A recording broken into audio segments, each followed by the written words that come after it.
Y arrancamos. Bienvenidos a las tertulias sobre aviación general y la aviación en general del Real Aeroclub de Vizcaya, a este nuestro ya segundo programa del podcast RACV, como vendrá a llamarse, donde iremos desgranando poquito a poco el contenido que os tenemos preparado para el día de hoy, salpimentado y aderezado por las aportaciones de nuestros contertulios habituales. El formato será el que ya os fuimos desvelando, es decir, comenzamos haciendo un repaso a lo acontecido en estos últimos días en el mundo de la aviación, con nuestra atención puesta especialmente en el mundo de la aviación general. Nuestros habituales, y especialmente para esta sección, nuestro instructor nos ayudará a profundizar en temas y puntualizar aspectos que puedan derivarse de estas noticias y puedan al mismo tiempo tener alguna relevancia para nosotros y vosotros los oyentes y escuchantes de este podcast.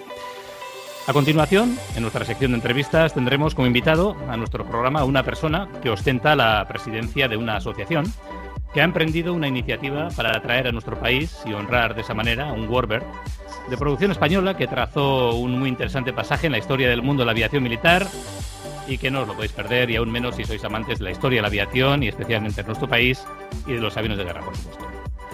Bueno, en este punto, es decir, en la entrevista de hoy, hará nexo con nuestra sección de Historia Viva de la Aviación, haciendo así honor a su nombre.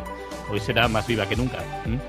Y para finalizar, deciros que a los oyentes que estamos deseando una vez más que estos programas estén disponibles en el podcast del Real Aeroclub de Vizcaya, podcast RACV, y podáis aportarnos vuestras opiniones, comentarios, sugerencias o peticiones para dar a luz a nuestra sección que cerrará el programa de actos, por así decirlo.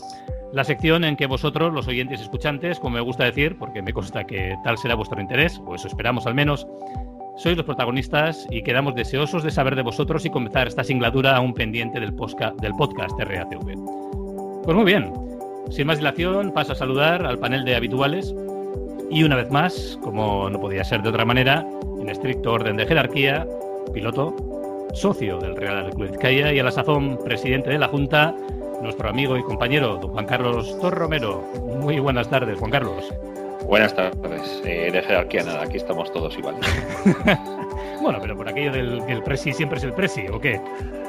Bueno, y el presi de mérito, entonces tendríamos que hablar también. También. Bueno, dejémoslo para otro día. Piloto, socio, en este caso no, socio no, pero sí con tertulio, con todas las licencias y certificados habidos y de para ver quién podría estar tomándose un té ahora mismo en una cabina de mandos de algún avión de esos que vuelan algo por encima de nuestras Cessnas, llevando a pasajeros a sus destinos a lo largo del mundo, pero que ha preferido estar en el Real Aeroclub de Vizcaya para hacer de nosotros, los socios, mejores pilotos, ¿verdad? Nuestro instructor y jefe de escuela, amigo y compañero, como lo podía ser de otra manera, don Íñigo Erezuma Guzquiaguirre. Arrachaldeón, Íñigo, ¿qué pasa? Arrachaldeón, aquí andamos, una tarde más. Y cambiamos el té por el café, mejor. Soy más cafetero. No eres muy british para esto, ¿eh? No, lo siento. Tú eres más de Boeing, más americano, más de Seattle vas a ser. Sí. Muy bien, pues finalmente quien nos habla, socio y piloto del Real Aeroclub de Vizcaya, encantado y feliz como una lombriz de estar con todos vosotros, vuestro amigo y compañero Nego Altuna. Pues muy bien. Hoy, sinceramente, espero poder estar a la altura del contenido con estos invitados especiales que os tenemos preparados y hacer que paséis un estupendo rato con nosotros hablando y charlando, que es de lo que se trata, ¿verdad? De lo que más nos apasiona en esta vida, que es la aviación. Quizás todo esto sea un montaje, todo esto de nuestro podcast RACV, para que nosotros, ¿verdad?, tengamos una gran excusa para pasárnoslo como enanos. Y si vosotros también os lo pasáis bien, en fin, miel sobre hojuelas, que sea así, ¿verdad? ¿Qué más se le puede pedir a esta vida? Como suele decir mi mujer, lo único que le gusta más a un piloto que volar es hablar de avión. Sin duda alguna. Pero ¿qué nos queda, Juan Carlos? A ver, entre la meteo, entre que el avión, en fin, le falta esto, lo cual, o las revisiones, ¿qué nos queda? Dígame usted. Habrá que hablar de algo, ¿no? Habrá que hablar de lo que Hablaremos. Muy bien. Pues nada, comenzamos esta primera sección, como os habíamos dicho, haciendo hincapié en noticias de ahora mismo, como lo hemos hecho en los últimos dos programas. En este caso, mamamos de General Aviation News. Esta prensa la vais a poder escuchar habitualmente entre nosotros, porque la verdad es que es casi una referencia de prensa de Internet en cuanto a aviación general y la encontramos muy interesante. Eso sí, siempre haremos expresa mención a cuando hagamos referencia a una noticia de dónde sacamos esta referencia, y en este caso os comento es de General Aviation News. Bueno, ¿a santo de qué? bueno, de que un piloto, estamos hablando de 26 de marzo del 2019, como quien dice ayer, ¿verdad? Un piloto que estaba tomando en el aeropuerto de Soldotna, en Alaska. Él informó posteriormente a las autoridades, a las NTSB, que es National Transportation Safety Board, de que estaba haciendo una aproximación un poquito alta y un poquito rápida. Le pareció a él en su día. Es decir, tenía una aproximación inestable. Cuando tomó tierra, aplicó los frenos a tope, pero además tenemos que tener en cuenta esta pista estaba en Alaska y estaba cubierta de nieve, con lo cual, pues en fin, añadimos, si queréis, a las circunstancias peligrosas. No van por ahí tanto los tiros, sino que, como hemos dicho, él iba un poquito alto, un poquito rápido, de eso se dio cuenta en toda la aproximación, aplicó frenos a tope, vio que se estaba quedando sin pista, vio que ya era casi imposible hacer un motor y al aire, intentó meter el avión en pista, mantenerlo en pista todo lo que pudo, pero al final acabó saliéndose de la pista y chocando contra un muro de nieve que se encontraba al final de la pista. El piloto posteriormente a las autoridades y al NTSB reportó que no había habido ningún fallo mecánico anterior a la toma, es decir, que todo había habido, según mecánicamente al menos, no había ningún problema, con lo cual deducimos que el piloto en cuestión no realizó la maniobra con la que hoy trataremos y de la que hoy trataremos, que es la de motor y al aire, que si bien es una cosa que se practica, ¿verdad?, en las escuelas, parece ser que al final cuando el control nos autoriza a tomar es como que, Íñigo, tú me dirás, ¿no?, como que tomamos o aquí no hay otra. Efectivamente, al final parece que como cuando nos autoriza el controlador, la torre de control al aterrizar, parece como que tenemos que aterrizar por obligación, sí o sí. Pero tenemos muchos factores a tener en cuenta en los que, pues, por esas circunstancias no podemos aterrizar. En este caso, pues, con la noticia que tenemos, pero si una aeronave viene alta y con gran velocidad, pues intentar pararlo va a ser complicado y si no tenemos todas con nosotros que el avión se pueda parar en la distancia de la pista, pues al final lo que tenemos que hacer es eso, un motor al aire. Y ya no solo si no sabemos aterrizar o si no estamos seguros que pueda frenar el avión, sino, bueno, tenemos otros factores como cualquier ave, obstáculo, avión entrando o que la pista todavía no esté completamente libre porque el avión que nos precede pues no ha salido de la pista o demás. Eso es, que al final que hay muchos factores que no tenemos en cuenta, que solo nos guiamos de lo que nos dice la torre de control y tenemos que aterrizar sí o sí y no. Eso es, volveré ahora contigo en un minutito solamente, es decir, cuando la aproximación se vuelve inestable, es decir, cuando el avión se encuentra en una posición tal que no pueda garantizarse la toma en la zona designada de la pista en la que vamos a aterrizar, con el consiguiente riesgo de dañar el avión o de sobrepasar la longitud total de la pista, y si continuamos con el intento de tomar, pues en fin, ¿no?, sufrir el riesgo de salirnos de ella. O bien, como tú bien dices, Íñigo, encontrarnos alguna obstrucción en la pista, que la verdad es que la vista humana pues tiene sus restricciones, ¿verdad? Y desde lejos pues parece que la pista está diáfana, pero según vamos acercándonos, pues quién sabe si puedes encontrarte cualquier obstáculo que anteriormente no preveías. O cuando hemos sido autorizados a aterrizar, pero posteriormente, por cualquiera razones, control nos ha revocado esa autorización posteriormente. Y finalmente, también en los casos en los que estamos volando, por supuesto, en entrenamiento, y ahí, Íñigo, quiero entrar ahora contigo también a hablar de esto, ¿verdad? De este tema de cuando entrenando sí que practicamos, ¿verdad?, la maniobra de motor y al aire, en estos casos y siempre con la autorización de control de tráfico aéreo. Por supuesto que esto último nos aplica, lógicamente, en los casos en los que estemos aterrizando en aeropuertos o aeródromos sin control de tráfico aéreo. Aunque nosotros, pues, en fin, nos encontramos habitualmente dentro de un aeropuerto internacional y, por supuesto, controlado, ¿verdad? Y digo, pero sí es verdad que siendo estas las causas en las que tenemos que hacer un motor y al aire por razones obvias, muchas veces es una cosa como que yo, por ejemplo, desde mi experiencia, cuando ya estás autorizado a entrar a final, larga final, corta final, me da igual. Has metido tus 70 nuditos, tienes full flaps, por ejemplo, hablo de la Eco Charlie Eco Kilo R con 70 ahí manteniendo y tal, y es como que lo meto sí o sí. Y luego contaré un ejemplo que te he hablado off the record, ¿verdad?, que, en fin, que me sucedió a mí mismo, de lo cual tengo imágenes, con lo cual os lo pondré en YouTube para que veáis de qué os estoy hablando, que no es una historia que me estoy inventando, sino que esto ocurrió hace apenas 3 semanas, que la leche. Más me habría valido a mí haber hecho motor y al aire, ¿verdad, Íñigo? Sí. A ver, el tema también que aquí en Bilbao estamos acostumbrados, o estamos, mejor dicho, mal acostumbrados a tener una pista pues de 1.800 metros o de 2 kilómetros y pico, que es la 3012. Que si no tocas en los números te va a dar prácticamente igual porque tenemos otro 1,5 kilómetros para aterrizar. Y eso, pues al final, los socios nos hemos acostumbrado a tener ese margen de tocar aquí o allí.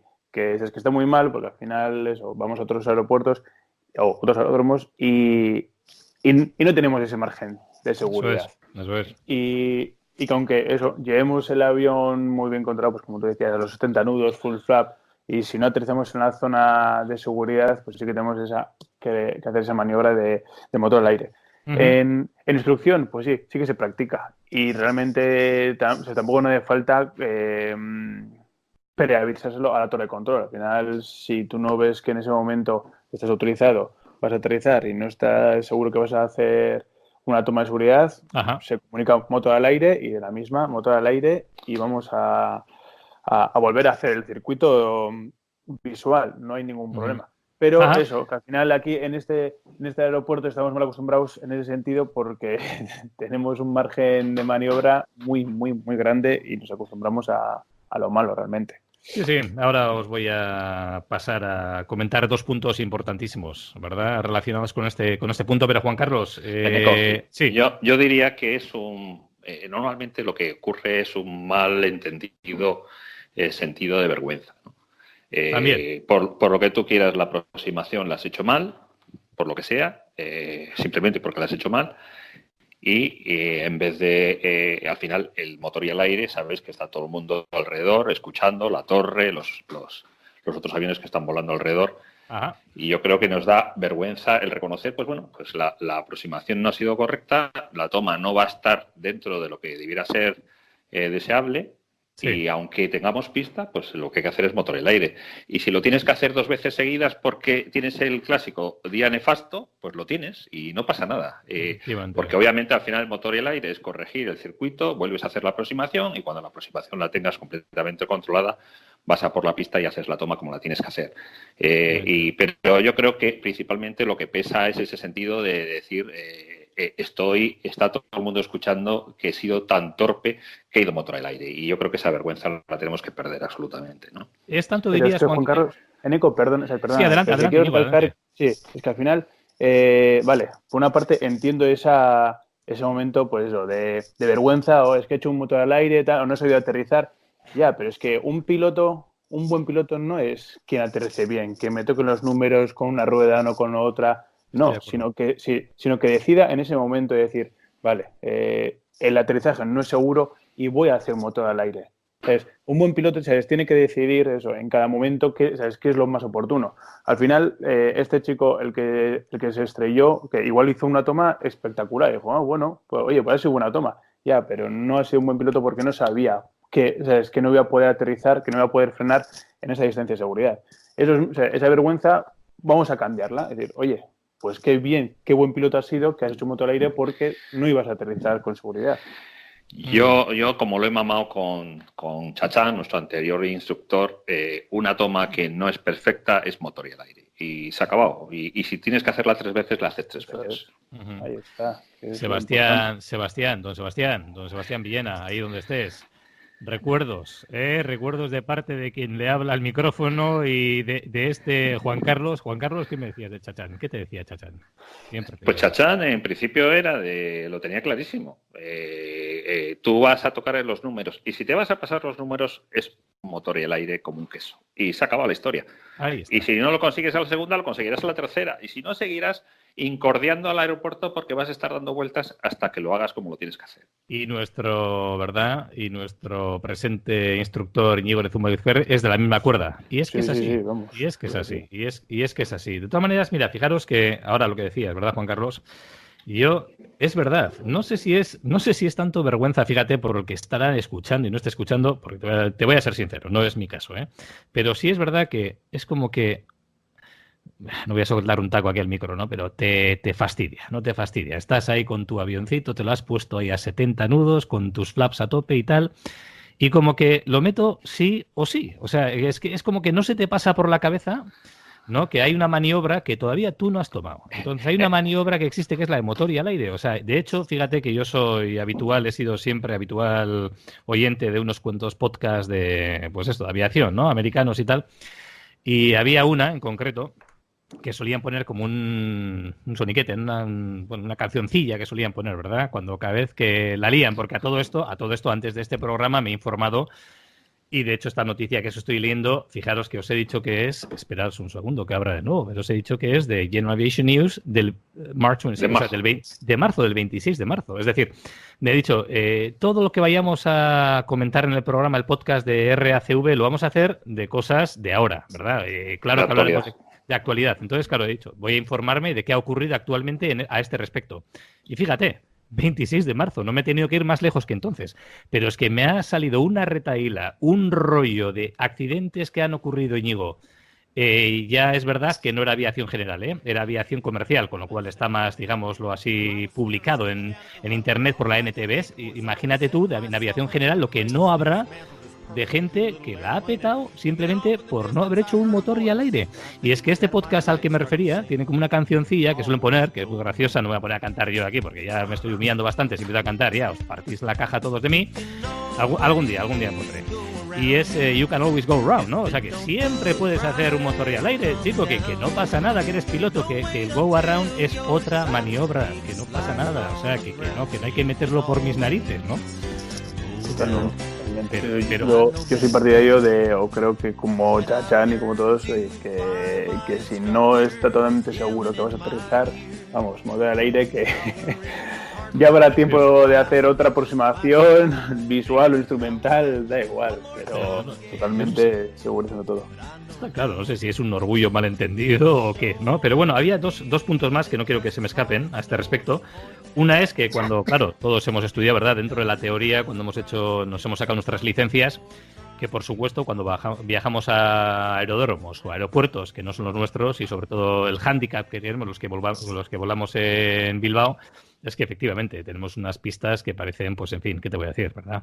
Para aviación general ya no es un chollo, es que esto es la gran ganga. Tenemos pistas enormes, pero cada vez que salimos fuera, saber interpretar, ¿verdad? Lo difícil que es pensando en que la pista va a ser igual que en Bilbao y segundo vas aproximando y dices, pero si sigue empequeñeciéndose. O sea, no somos capaces de interpretar muchas veces en ese caso si son grandes o pequeñas porque son pues la mitad de lo que es la pista en Bilbao. Y entonces ahí sí que más que nunca, ¿verdad, Íñigo? Cuando salimos a esos aeródromos hay que tener el motor y al aire casi sí, detrás de la cabeza en todo momento. En todo momento. Y aparte de no saber interpretarlo, por lo menos a mí me pasa, cuando vamos a otros aeropuertos que la pista es más pequeña o más estrecha, al final asusta y dices, joder, estoy acostumbrado a una pista de 45 metros, de 1,5 kilómetros, o bueno, 1,8 kilómetros, y ves otras y por muy suficientemente grande que sea para la Cessna, asusta.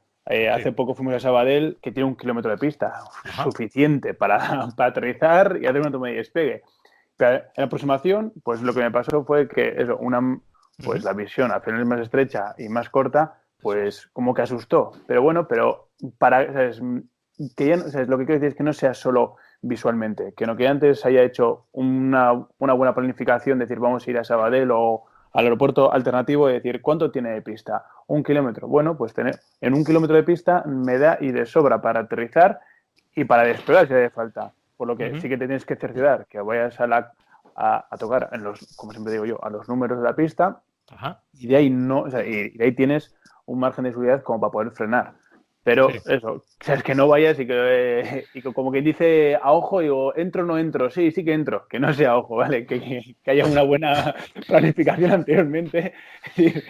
¿Qué huevones somos? Te tenemos asustado. Otro tema, y es que aquí en Bilbao, ¿verdad? Tenemos dos pistas, se cruzan, que es la 1230 y la 1028. La 1028, a ver, este podcast sé que lo estáis escuchando, socios del Aero, lo sabéis de sobra, pero bueno, también gente que no sea socia del Aeroclub y esté interesada en aviación. Y estas pistas hay un momento en que se entrecruzan, por lo que os acabo de comentar, en fin, la ruta que tienen, el rumbo que tienen, pero hay un momento en que a veces cuando por ejemplo, nos mandan a la 28, ¿verdad? y ha habido un tráfico pesado, porque daos cuenta que es un aeropuerto internacional, en la que la mayor de las veces, si tenemos suerte, ¿verdad? Conseguimos entrar, nos dan autorización a tomar y no hay tráfico. Pero lo más normal es que antes hayamos tenido un par de tráficos de aviación general, es decir, tráfico pesado para nosotros que haya entrado, por ejemplo, en la 3.0. Con lo cual nosotros nos vamos aproximando a la 2.8, ya nos hemos puesto en corta final. Y siempre la coletilla del controlador de cuidado con estela turbulenta. Yo ya sé que esto pues no pasa en muchas escuelas de aviación, pues porque no se encuentran en aeropuertos internacionales como el nuestro, donde tenemos un tráfico que luego vendrá Íñigo a contarnos si esto es interesante o no. Yo creo que para ciertas cosas es interesante. Pero bueno, ahora Íñigo nos comentarás. Y muchas veces estás en esa corta 2.8 y de repente, y os contaré una cosa que me ocurrió a mí cuando Íñigo primero nos comente, nos responda a esto. Esa estela turbulenta nos puede también hacer frustrar o tener que plantearnos ese motor y al aire que puede ocurrir, ¿verdad? Porque depende del viento, cómo sople, incluso días en que es viento calma, casi es peor, porque la estela ahí se mantiene en la pista sin ser disipada por el viento, ¿verdad, Íñigo? Efectivamente, eso es, que como bien dices, no es solo que nos vamos digamos, a cruzar con la trayectoria del avión físico, sino que también tenemos que tener en cuenta que la estela, o sea, es que la va dejando por detrás. Y que ya no es solo si vamos a estar por la misma estela, sino que al final la estela se va disipando hacia la derecha y hacia los costados, mejor dicho, y hacia abajo, y que podemos cruzarla. Y tenemos que tener en cuenta que esa estela a una aeronave ligera como nosotros, pues nos varía mucho la maniobrabilidad y hay vídeos por ahí que hasta ha llegado a tirar un avión abajo, porque al final no era controlable y hay que tener cuidado con ello y sí, y en todo momento tener claro que si no ha pasado el tiempo suficiente, 2-3 minutos, dependiendo el avión que haya pasado anteriormente, si es pesado o si es medio, y nosotros con nuestra Cessna, pues que tenemos que hacer motor al aire y más aún, aunque la torre de control no se haya obligado o no se haya autorizado a aterrizar, si no, motor al aire y punto. Que para eso también se estudia en procedimientos operacionales cuánto tiempo hay que esperar entre tráficos. 3 minutos, si fuese. Pues a santo de esto, una experiencia personal mía, volando una DA-20 en un vuelo nocturno. No era yo el piloto en ese caso, tampoco voy a desvelar el nombre de quién era el comandante. Nos estábamos aproximando, nos dieron autorización para entrar en la 3.0. En la 3.0, ya te digo, era un vuelo VFR nocturno, era un día precioso y el anterior tráfico había despegado de la 3.0, era un A320 y juraría que si no hayan pasado 2 minutos, probablemente pasaron 5. Quiero decir, pasó tiempo, pasó tiempo. Pues bien, hicimos una aproximación, estábamos ya casi en cabecera en la 3.0, cuando yo pensé y le miré a quien entonces estaba pilotando con cara de, en fin, de ciervo asustado que ve un tren venir. Digo, ¿pero qué acabas de hacer?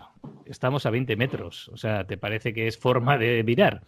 Había puesto 45 grados mínimo, había girado hacia la derecha completamente el avión y yo pensaba que era una maniobra al estilo Top Gun, ¿sabes? Voy a dar aquí el susto del... Pues no, él no había tocado los mandos.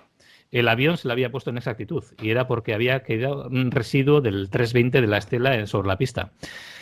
Y efectivamente, el susto que nos llevamos pues fue morrocotonudo, como se puede imaginar, y no sería más de 20 metros de pista. Con lo cual, es que esto, ¿verdad, Íñigo? Parece que te lo cuentan en teoría, pero esto cuando lo mamas y lo has visto, se te ponen los vellos de punta, ¿eh? Sí, totalmente. Yo tan fuerte nunca he tenido y menos mal, vamos, es que creo... No, asusta. Bueno, asusta, yo he visto vídeos y es que es escalofriante y encima eso, que lo malo es que estamos cerca de sumándonos. Suele pensarlo ella, se me pone la piel de gallina. Pues... No, que tenemos que tener bien claro que tenemos que dejar ese margen de seguridad. Y también lo que decías, que también tener en cuenta la climatología, que en teoría, bueno, pues se va dispersando a unos 5 o 10 nudos hacia los costados o hacia abajo, pero claro, dependiendo de dónde venga el viento, puede que esa estela nos la esté otra vez metiendo en nuestra trayectoria, por lo que nos podemos encontrar. Hay que estar al tanto de todo y no porque ya veamos que el avión ya ha aterrizado ya y se haya salido ya de pista, nosotros tenemos todo bajo control. Eso es. Pues chicos, para ir cerrando el tema de hoy, Importantísimo, esto del motor y al aire. Yo creo que es una cosa que nos tenemos que quitar, como decía Juan Carlos antes, ¿verdad? Esta vergüenza torera de los pilotos que tenemos, ¿no? De aquello del qué dirán o... Yo creo que tenemos que tener en cuenta que es otra maniobra más. O sea, quiero decir, dentro del vuelo que no hemos cerrado hasta que no hayamos quitado la llave del contacto y pues ya hemos puesto los calzos del avión, el vuelo sigue, ¿verdad? Está todo dentro de lo que es los procedimientos normales, el poder hacer un motor y al aire cuando las circunstancias lo requieran. O sea, que hasta que hayamos tocado y tengamos una toma asegurada y hayamos notificado tal la torre, yo creo que es una maniobra que todavía tiene que estar siempre pendiente de poder hacerse si es que así se requiere. Muy bien, y bueno, ya simplemente, parece que estoy contando yo hoy las historias del abuelo Cebolleta, porque te iba a decir, Íñigo, ¿verdad? Antes de entrar te he dicho que tengo un vídeo que lo voy a colgar junto con este podcast en YouTube. Bueno, ya sabéis que aquí hay dos versiones. Juan Carlos, esto me ayudas aquí en un segundo. Esto va a salir en YouTube con imágenes cuando se puedan acompañar, pero también en podcast, por supuesto. El podcast con solo sonido, sí. Solo con sonido, pero... Estoy pensando si vamos a utilizar alguna otra herramienta para los que vayan al tema sonido, para que puedan ver los vídeos o las fotografías de apoyo al capítulo. Ah, mira, me resulta interesante. O sea, quiero decir, sin ser el vídeo de YouTube, ¿te refieres? Sin ser el vídeo de YouTube. Habrá muchos aficionados que prefieren descargárselo en el móvil y oírlo mientras pasean o mientras hacen deporte o yendo en el coche.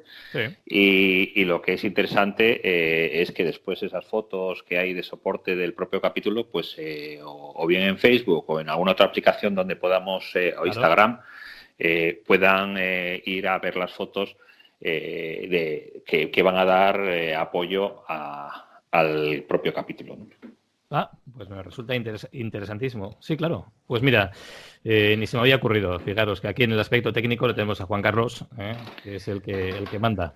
Pero sí que, ya para cerrar el tema, sí que os voy a colgar un vídeo porque resulta que, ¿verdad, Íñigo? Cuando estuvimos grabando, por cierto, voy a hacer mención a los tutoriales que ya los tenemos ya en nuestro canal de YouTube, ¿verdad? Eso es. Ya los tenemos ya. Yo creo que llevamos 6 tutoriales. El primero creo que son rodaje, prueba motor, despegue. El segundo tutorial creo que es vuelo lento. Tercer tutorial serán pérdidas con motor, sin motor y con motor. Cuarto tutorial me parece que es fallo motor. Quinto tutorial es aproximación y aterrizaje. Y sexto tutorial es el de la calefacción de carburador. Iremos añadiendo tutoriales que muchas veces, pues bueno, como ya bien nos están diciendo nuestros socios, les están viendo muy bien, sobre todo para recordar, ¿verdad?, a los socios. Juan Carlos. Sí, y uniéndolo con el capítulo de hoy, el del motor al aire tampoco estaría mal. Tampoco estaría mal. Porque hoy hemos hablado que hay que hacer el motor al aire, pero no hemos explicado cómo hay que hacerlo. Entonces, un tutorial sobre el propio motor al aire sería interesante. Ya te has adelantado. Ya lo tenía yo anotado, Juan Carlos. Ahora va a parecer que era idea tuya. El visionario. Visionario. Y digo, has tomado buena cuenta, ¿verdad? Cualquier día se graba y se cuelga. Y totalmente de acuerdo, vamos, es que me parece esos vídeos explicativos directamente para los socios y para quien quiera verlos, pero directamente para los socios del Aeroclub, que son maniobras que no se suelen practicar y que está bien tenerlas en cuenta y ver desde fuera cómo hay que hacerlos. Eso es. Me parece una idea espectacular. A mí, además, me ha alegrado mucho el haber escuchado a varios socios en el WhatsApp poner nada de qué bonito los vídeos, qué tal, sino decir qué bien va a venir esto para repasar. Es que es eso, ¿verdad? Es eso a lo que apuntábamos, Íñigo. Totalmente, sí, para eso está haciendo. O sea, y menos mal que salieron bien, que el alumno lo hizo todo bien. Muchas gracias, instructor. Ya se lo pagaré. Pero sí, pero es verdad que no estamos tanto a la que llegarán, y Dios quiera, ¿no?, que tengamos otras cámaras y demás para daros pues una visión más bonita.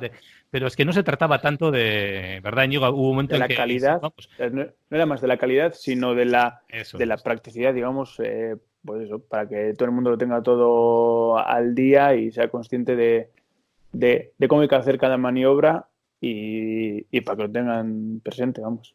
Claro, si no, a ver, el instructor, pues bueno, ahí está, ¿verdad? Con su planta, pero aquí el Menda Lerenda que está detrás del micrófono, en Eco Altuna no pondría su Gepeto ahí, pondría Brad Pitt, ¿no? Si la cosa fuera para hacerlo bonito, o sea, yo me exhibo ahí en todas mis vergüenzas, pero de lo que se trata es, efectivamente, ¿no? De que la gente que visione esos vídeos diga, pues mira, lo voy a visionar porque quiero mañana hacer esta maniobra y me quiero poner al día. Juan Carlos, ¿tú crees que ese era el objetivo, verdad? Sí, por supuesto. Eneco, tenemos bueno, pues vamos si queréis. A la entrevista, nos quedan 2 minutos. Bien, venga, solamente deciros que a santo de este primer tema, del motor y al aire, que ya ha quedado claro que es una maniobra más que está siempre ahí y que cuando, por favor, en las circunstancias la realicéis. Pero bueno, se acabó. La primera sección, interesantísimo, Íñigo, como siempre, muchas gracias. Saludos, que cascos. Bye. Y seguimos, Íñigo, seguimos aquí en el programa, Pero bueno, en esta hoy, nuestra segunda sección, ¿verdad?, del programa destinado a las entrevistas, la vamos a solapar, hoy sí, con nuestra sección de Historia Viva de la Aviación, por cuanto a que la temática versará precisamente de la historia de la aviación de nuestro país. Antes de nada, entramos en harina, pero no sin antes saludarle a don José Ángel García. Muy buenas tardes. Hola, buenas tardes a todos. ¿Qué tal? Encantados de tenerle aquí en las tertulias del Real Aeroclub de Vizcaya. Igualmente. Y la verdad es que, en fin, nos traes un tema interesantísimo. Tocamos algo en nuestro primer programa y la verdad es que esta va a ser la guinda en el pastel. Entonces, si te parece, José Ángel, Juan Carlos. Sí, yo voy a hacer una pequeña reseña sobre lo que es Buchón para que todo el mundo sepa de lo que estamos hablando. Y después daremos paso a la entrevista con José Ángel García, que es el presidente de ACUBE, la Asociación Cultural por un Buchón en España. Perfecto. Adelante. Como todos nuestros oyentes conocen, pues el Messerschmitt Bf 109 fue el caza alemán más famoso de la Segunda Guerra Mundial y conectando eso con nuestro país, en 1942 España compró la patente para fabricar el Messerschmitt 109 en España. Nos enviaron inicialmente 25 unidades que tenían que venir, por un lado en el envío las células y por otro los motores, alas y empenajes. Solo llegó el primer envío, el de células, con lo cual nos encontramos con las 25 unidades, el derecho de construirlo, pero no teníamos motores.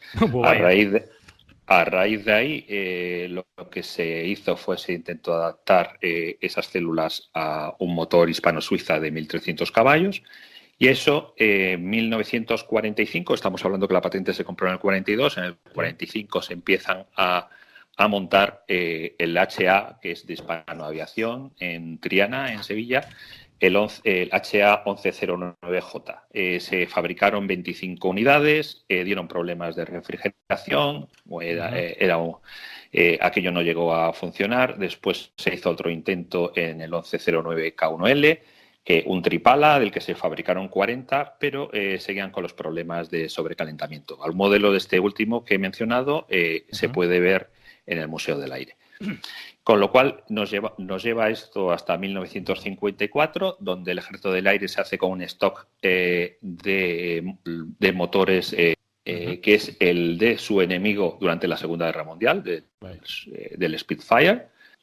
El problema de adaptar el avión, el Messerschmitt 109, a este nuevo motor, que es más voluminoso, es que no cabía en la carlinga, en el fuselaje original, y eso hace que el Messerschmitt español tenga un bulto debajo del morro. Es por lo que se empieza a llamar buchón. Buchón. Una vez que se montan estos motores, se produce el HA 1112. Originariamente dio problemas porque el giro de ese motor era al contrario a los motores originales, con lo cual tuvieron que modificar el timón de cola y poner unas aletas estrados para poder equilibrar el avión, que se había convertido muy inestable. Se empieza la producción en 1954 y se llegaron a fabricar 172 unidades y estuvieron en en servicio hasta 1965, que es cuando se empiezan a dar de baja. Sí.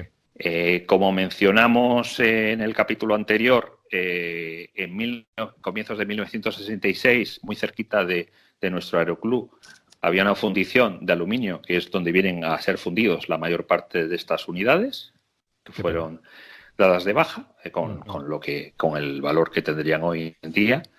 Sí. Por puro rebote, en 1968 se salvan 18 de estos aviones para participar en una película sobre la batalla de Inglaterra. Y hay un problema de pago a los pilotos americanos de la productora y terminan pagándoles con los aviones. Y con lo cual han estado en vuelos y se hicieron con ellos una confederación del sur que ponía aviones antiguos en vuelo. Y la noticia última que tenemos es que en 2014 aparecen en un granero de Texas 5 de estos aviones que están ahora mismo a la venta. En el Museo del Ejército del Aire hay dos aviones en la exposición, un 1112 y el anterior que hemos hablado del 1109. Y con eso yo creo que nos ayuda a saber a situarnos. Este avión dentro del Ejército del Aire participó en la guerra de Sidi Ifni en 1957.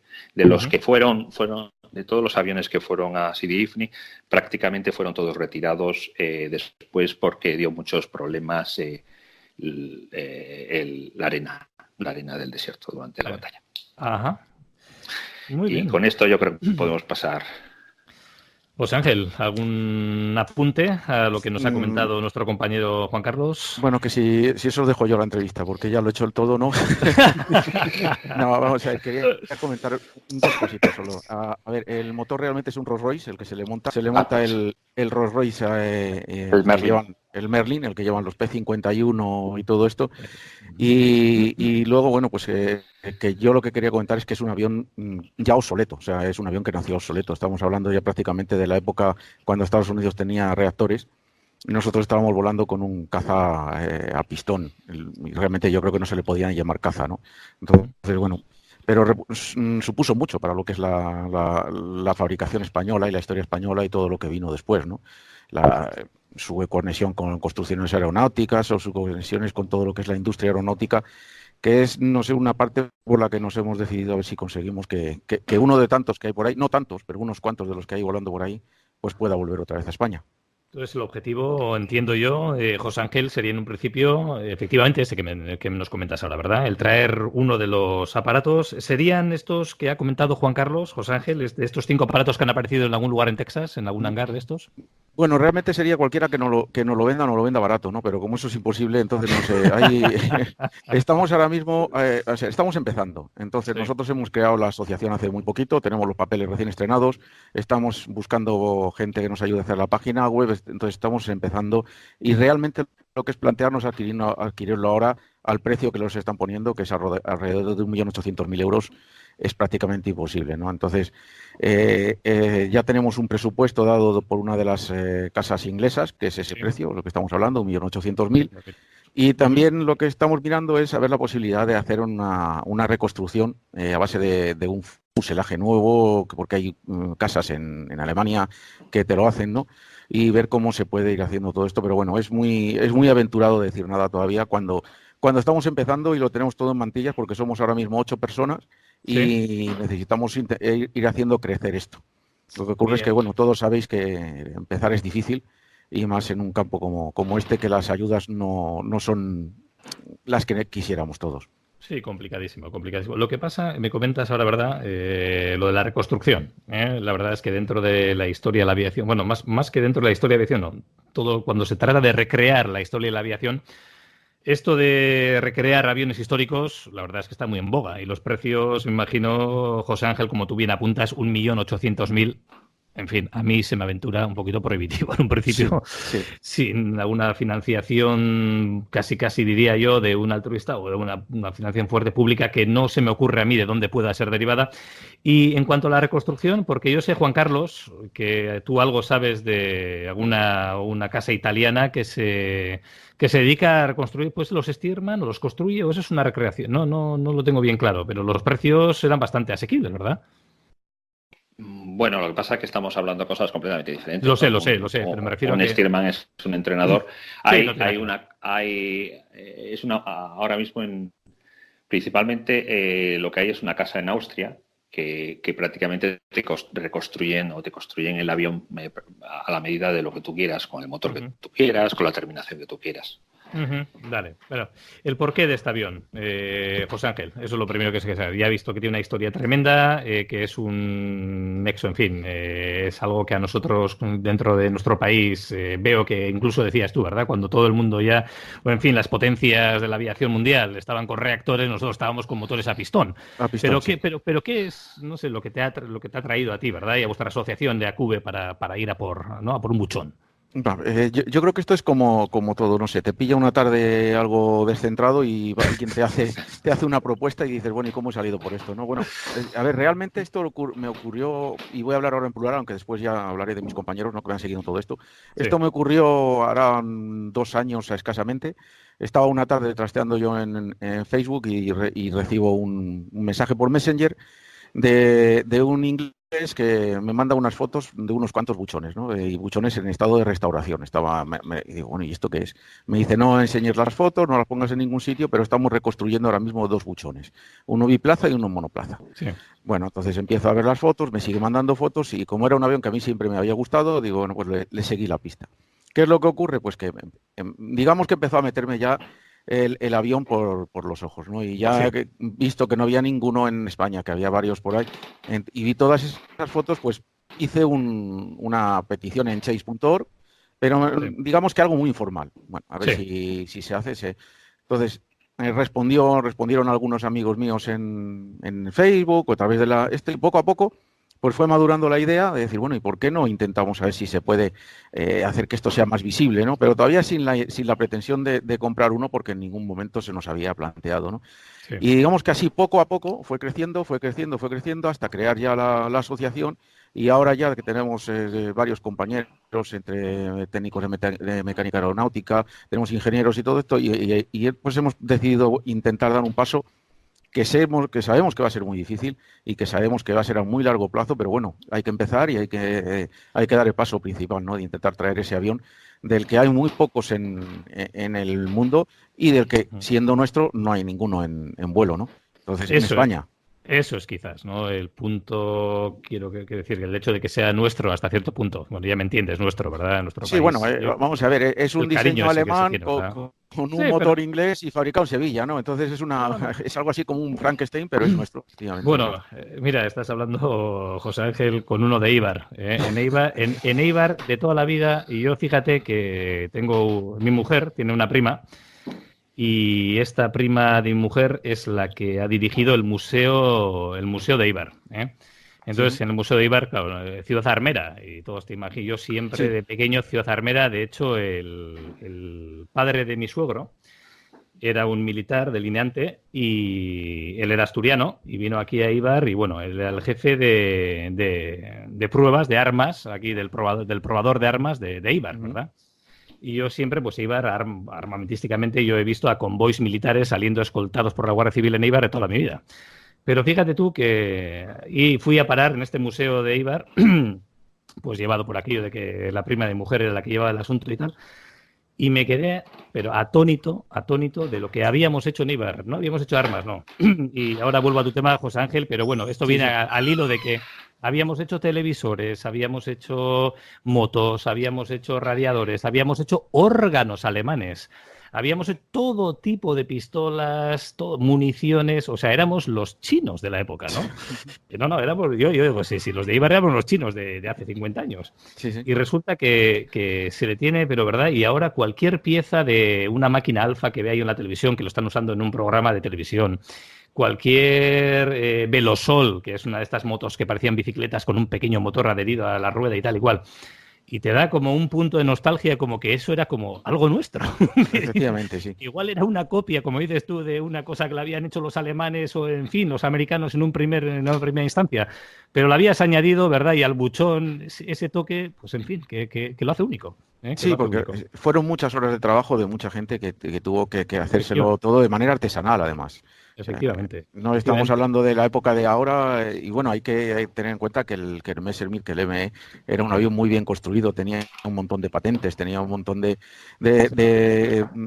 cosas que le hacían que fuese un gran avión, ¿no? Pero de hecho en España se consiguió algo que no se había conseguido hasta entonces.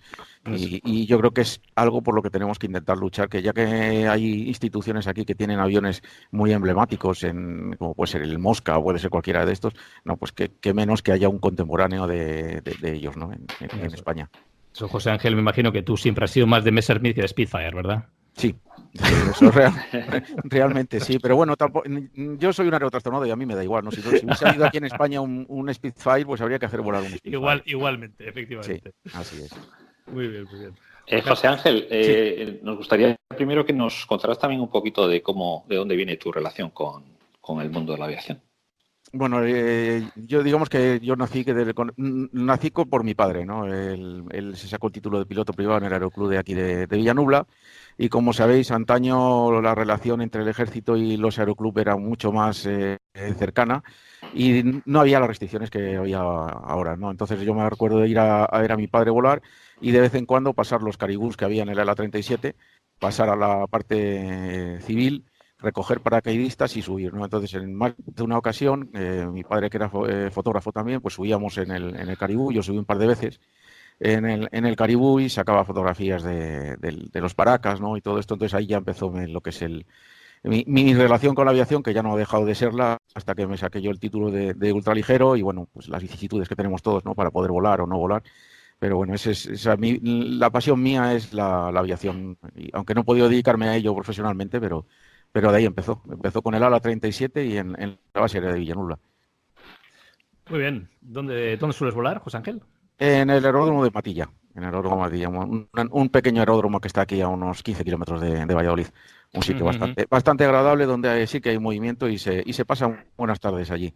Sí, lo conocemos. Algunos de nuestros socios son habituales.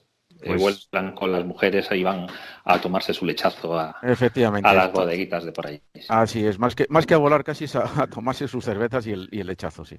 En la camaradería del ambiente este.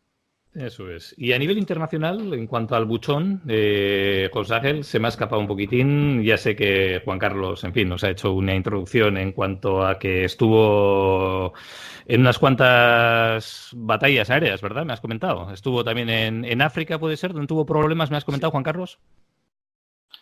Bueno, en realidad en todos los escenarios de la guerra estuvo el Messerschmitt 109. Después, como buchón, el buchón estuvo en Sidi.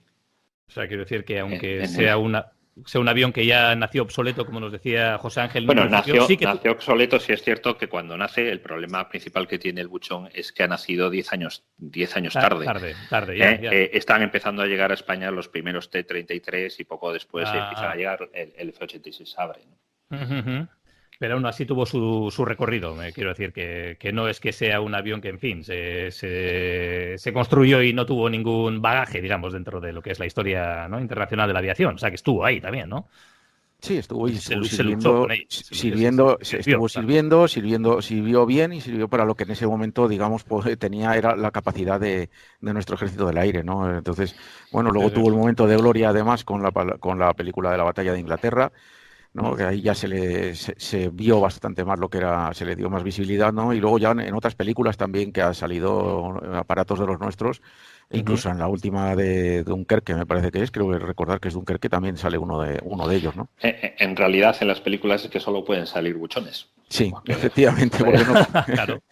De hecho, lo que he leído es que ha habido algún buchón de los que en Dusford, que si estuviera Felipe, pues hemos estado visitando, yo creo que hemos estado ya 5 o 6 veces viendo los shows de Dusford, donde vemos volar tanto el Spitfire como el Messerschmitt y el Mustang, los Mustang. En principio, lo último que he oído es que ya han conseguido un motor para quitarle la panza. O sea, que ya hay algún Messerschmitt 109 que tiene apariencia externa de alemán, pero que es un buchón también reconvertido. Sí, ya no sería lo mismo, ¿no? Digo, no. No sería lo mismo, pero ya los hay incluso con lo que podríamos llamar quick drop, es decir, tiene el motor del Daimler-Benz y el Rolls-Royce, entonces los intercambian mediante conexiones rápidas y pueden desmontar uno y poner otro, ¿no? Entonces ya, y si no quiero recordar, también ahora mismo Airbus en Alemania también ha reconstruido alguno ya las versiones G, ¿no? Entonces, bueno, pero claro, estamos hablando de sitios donde el dinero para estas cosas fluye de otra manera, ¿no? No nuestro país, que todo lo que es aviación, no sé, parece que es... Pues tanto será así, José Ángel, que hace poquito tuvimos la suerte y la fortuna de entrevistar a un socio nuestro, Víctor Gaspar, que monta sus propios aviones, ¿verdad? Eso es bonito, ¿verdad? Poder volar tus propios aviones.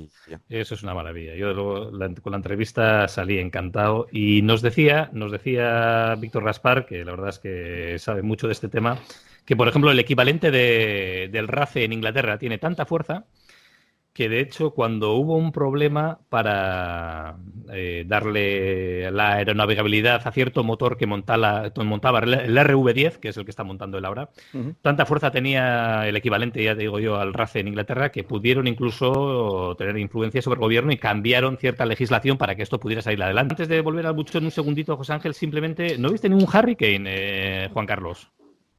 Sí, los Hurricane están también volando en los shows de Inglaterra.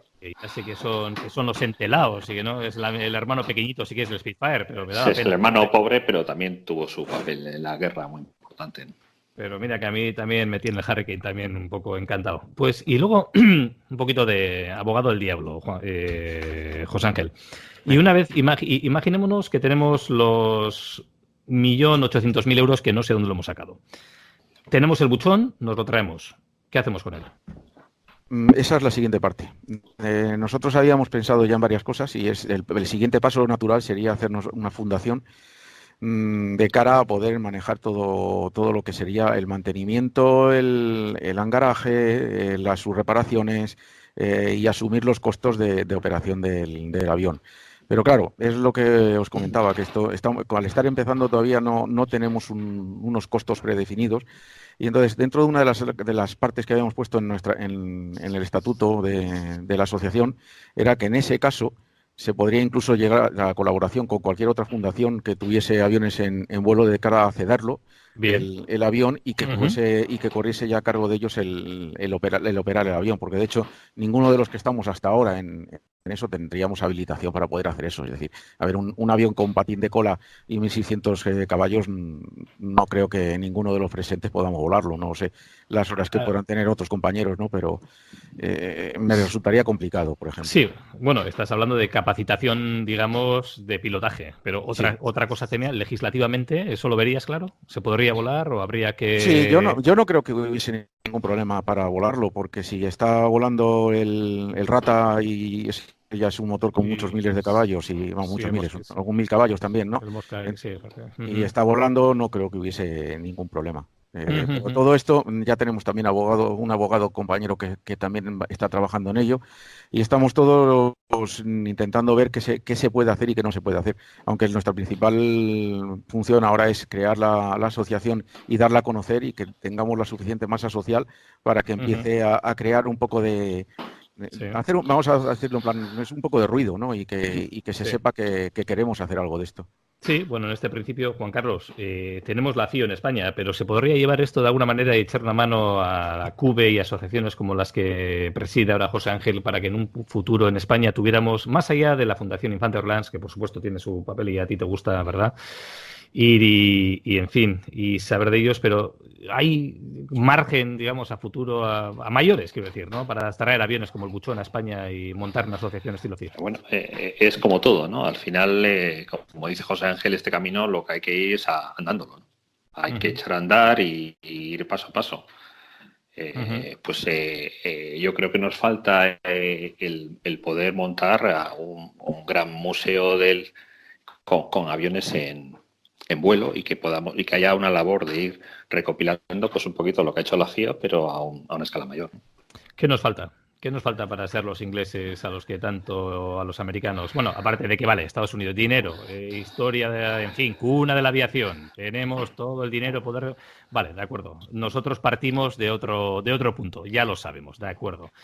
Pero yo también sueño con que aquí en España, ¿por qué no? Pudiéramos tener algo parecido a esas, en fin, a esos shows aéreos. Yo no sé, podríamos empezar entre todos, como asociaciones las que está presidiendo José Ángel y otros cuantos, a echar una mano para que esto, no sé, se hiciera realidad. ¿O es que la gente, o no veis que haya, sinceramente, digamos, un apoyo por parte de la ciudadanía, ¿no? hacia estas empresas? Neco, eso salió en la entrevista a Víctor, él hablaba del asociacionismo, ¿no? Lo sé, Juan Carlos. Era uno de los puntos de... Claro, al final aquí ahora mismo estamos hablando del RACE, estamos hablando de la FIO, estamos hablando de AEPAL, la OPAL, toda esa serie de asociaciones que bueno, pues que hasta ahora el nivel de actividad es muy, muy pequeño, muy bajo y que cada uno además hace la guerra por su cuenta, ¿no? Ese es el problema. Eso es lo que yo creo que es el mayor problema para ello, porque si os fijáis, por ejemplo, el otro día ha estado el Juan Carlos I y ha habido colas de 5 horas, ¿no?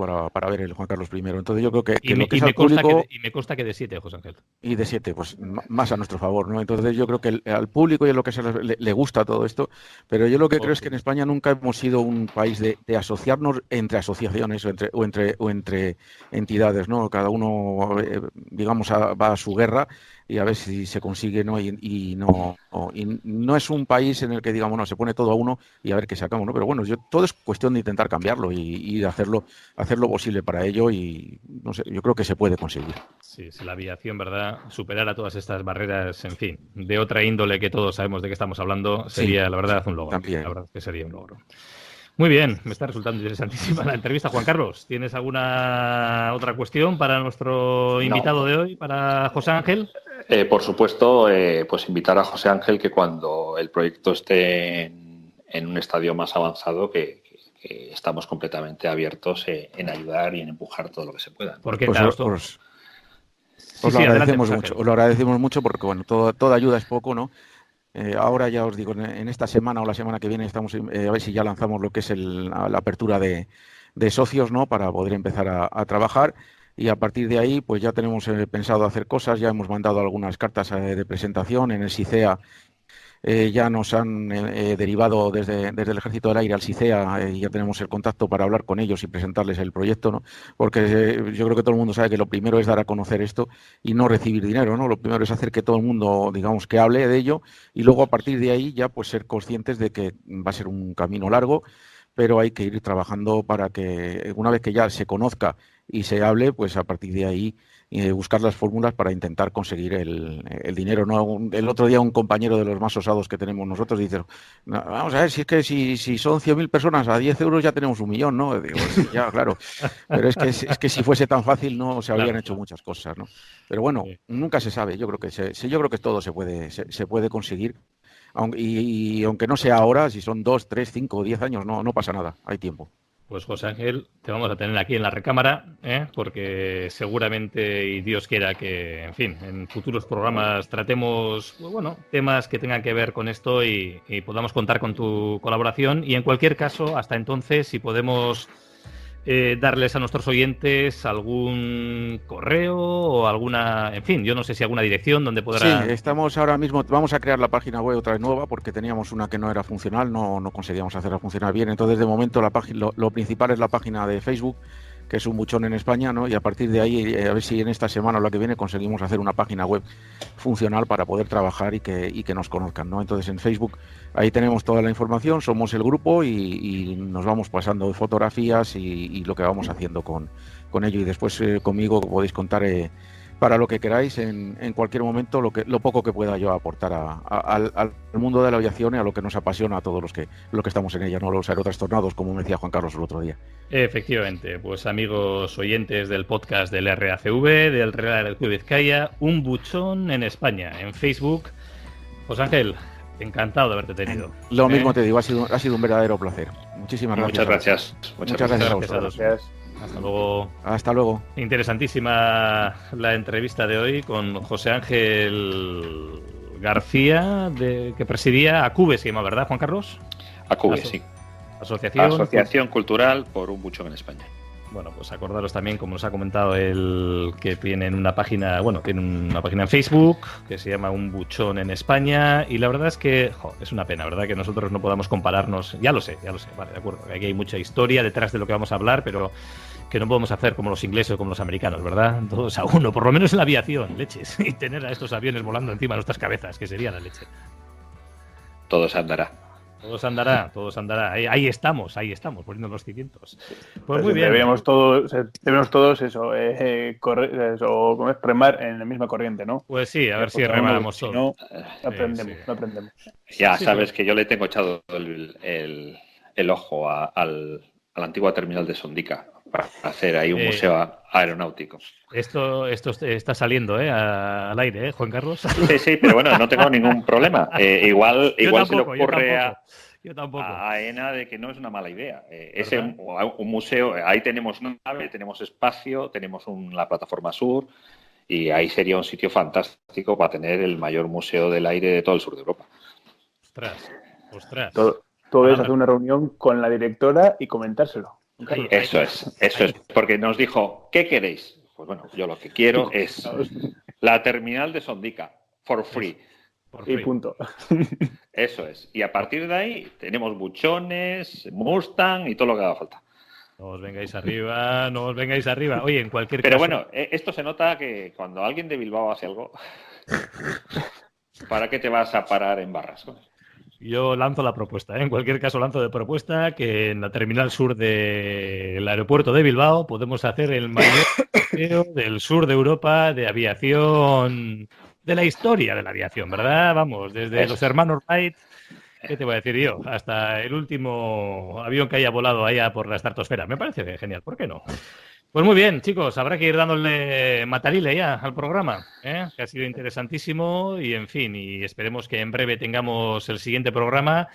Y creo que en este siguiente programa va a entrar la entrevista a nuestro socio Víctor Gaspar. Os lo anticipo desde ahora.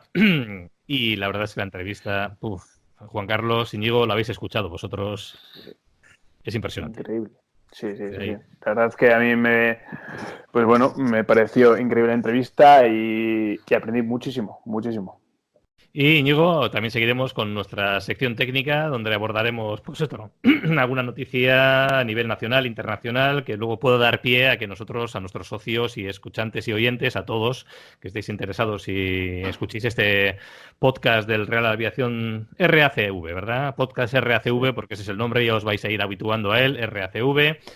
Y la verdad es que, Íñigo, yo creo que aprendemos mucho también en esa sección. Sí. Al final yo creo que tenemos que poner historias o acontecimientos actuales y poder opinar y qué se puede, o qué se podría o qué se debería hacer en caso de esos problemas. Eso es, y a todos que nos hayáis seguido desde el primer podcast piloto, ya este sería pues el tercero, ¿no? Entiendo que sería el tercero. Bueno, pues ya sabéis que nosotros tenemos esas secciones habituales, la sección técnica que os acabo de comentar, la de entrevistas que os voy a decir, acabáis de escuchar una, y la de historia viva de la aviación, pero hoy por méritos propios pues se ha solapado con la entrevista, pues entenderéis por razones obvias.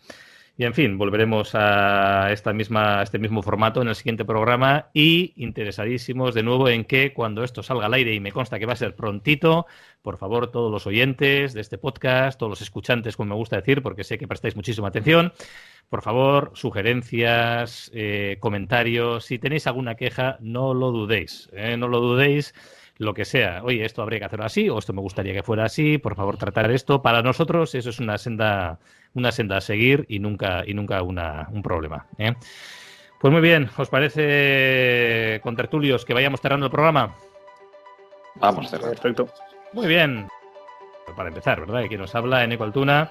Ha sido un agrado una vez más estar con todos vosotros. La verdad es que me lo he pasado como un enano y espero seguir haciéndolo y que vosotros lo hayáis hecho también. Y despedimos a Juan Carlos Torromero. Muchísimas gracias por el día de hoy, Juan Carlos. Gracias a vosotros.